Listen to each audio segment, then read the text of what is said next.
YouTubers সকলক এটা অনুৰোধ জনাব খোজোঁ যে বৰষা ভাস্কৰে কি খাইছে, কি পিন্ধিছে, কেতিয়া শুইছে, কেতিয়া উঠিছে, তেনেকুৱা ধৰণৰ বিষয়ক লৈ পেলাই ব্যস্ত নাথাকি আজি ইয়াতে অকণমান আগতে আমাৰ বিচাৰক মণ্ডলীৰ এজন জ্যেষ্ঠ শিল্পীয়ে যিখিনি কথা ক'লে, মই ভাবোঁ এই কথাসমূহ বা এই বিহু নাম, আমাৰ লোকাচৰ কিছুমান, এইসমূহ আমি জীয়াই ৰাখিব লাগিব।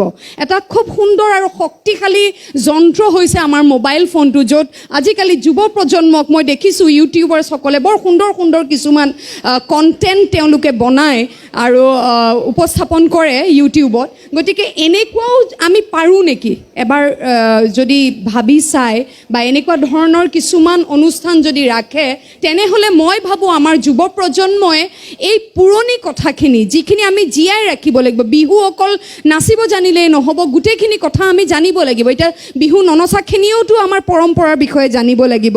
গতিকে ইউটিউবাৰসকলে এই ক্ষেত্ৰত এটা খুব গুৰুত্বপূৰ্ণ কিন্তু ভূমিকা পালন কৰিব পাৰে। পটককৈ মোৰ মনলৈ আহিলে কাৰণে মই ক'লোঁ যে এনেকুৱা ধৰণৰ কিছুমান কথা বিহুৰ লগত জড়িত বা আমাৰ সংস্কৃতিৰ লগত জড়িত, আমাৰ জাতিৰ লগত জড়িত, আমি যদি এতিয়াই এই পুৰণি এই অগ্ৰজসকলৰ পৰা আমি ধৰি ৰাখিব পাৰোঁ, তেতিয়া সঁচাকৈ বৰ সুন্দৰ কথা হ'ব। বিহুটি নামেৰে তিনিটি আখৰৈ কোনে লিখি গ'লে শিলত, ঘূণেও নধৰে মামৰেও নধৰে থাকিল অসমীয়াৰ প্ৰাণত।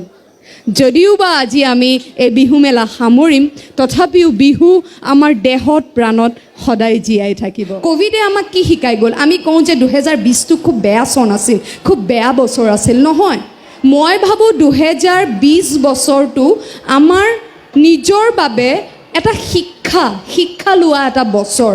আমি মানুহে জীৱশ্ৰেষ্ঠ বুলি কৈ পেলাই প্ৰকৃতিক যেনেকৈ ধ্বংস কৰিবলৈ লৈছিলোঁ বা এতিয়াও প্ৰকৃতিয়ে আমাক শিকাই গ'ল যে প্ৰকৃতিৰ ঊৰ্ধত কোনো নহয়।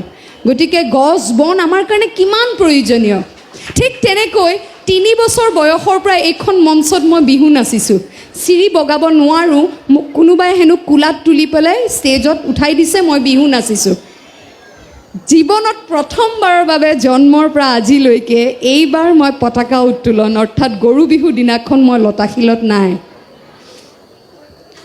মোৰ দেউতাই কৈছিলে 2টা বজালৈকে থাক, তাৰপিছত গুচি যাবি।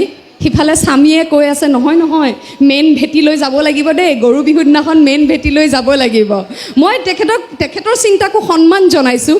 মই বিয়া হৈ কান্দি যোৱা নাই যোৰহাটলৈ, যিমান মই 14 তাৰিখে যোৰহাটলৈ যাওঁতে ৰাস্তাত কান্দি গৈছোঁ। কিন্তু মই গৈ পোৱাৰ পিছত যিটো দৃশ্য দেখিলোঁ, সেই দৃশ্যটোৱে মোক মাৰ এষাৰ কথা মনত পেলালে। মায়ে আগতে সদায় কয় মাঘ বিহুৰ ক্ষেত্ৰত যে চহা অঞ্চলত অৰ্থাৎ গাঁৱত তহঁতি দেখাই নাই গুৱাহাটীত যে ভোগালী বিহু মাঘ বিহুৰ এই যি আনন্দ, গাঁৱৰ যিটো আনন্দ তহঁতি দেখাই নাই মুন্নি, কাৰণ মা মিছামৰা তিয়কৰ আৰু মিছামৰাত মাকৰ ঘৰ। গতিকে খুব তেতিয়া মানে উদাহৰণ দি থাকে। আমি আৰু এই হৈছে যোৱা আমাৰ গুৱাহাটীতো হয় একে ফূৰ্তি। কিন্তু এইবাৰ যেতিয়া মই ধোৱা পুখুৰী গ'লোঁ যোৰহাটত বাহনাত, তাতে যেতিয়া সকলো ৰাইজে মিলি একদম খুব চহাভাৱে আনন্দ কৰিছে, বিহু উদযাপন কৰিছে, খেল ধেমালি কৰিছে, তেতিয়া মই মাক ফোন কৰি কৈছোঁ যে মা, তুমিও হয়তো বহাগ বিহুৰ এই চহা ফূৰ্তিখিনি দেখা নাই যিখিনি মই দেখিলোঁ। গতিকে বেলেঞ্চটো কৰি থাকিবই লাগিব। যিহেতু আজি মই ইয়ালৈ আহিম, সেইকাৰণে মই বুদ্ধি কৰি প্ৰথম দিনটো তালৈ গ'লোঁ। এইটোৱে হৈছে বেলেঞ্চিং। পুৰুষ নহ'লে মহিলা হ'ব নোৱাৰে, মহিলা নহ'লে পুৰুষ হ'ব নোৱাৰে। এনেকৈ আমি সকলোৱে মিলিজুলি আগবঢ়াই লৈ যাব লাগিব জীৱন, আৰু বিহুৰ আনন্দই চাগে সেইখিনি। গতিকে সকলোৱে আমি অকণমান সম্পৰ্কক বা মানুহখিনি আমাৰ জীৱনত উপস্থিত থকা বন্ধু বান্ধৱ, আনকি শত্ৰুকো মূল্য কৰিব শিকিব লাগে।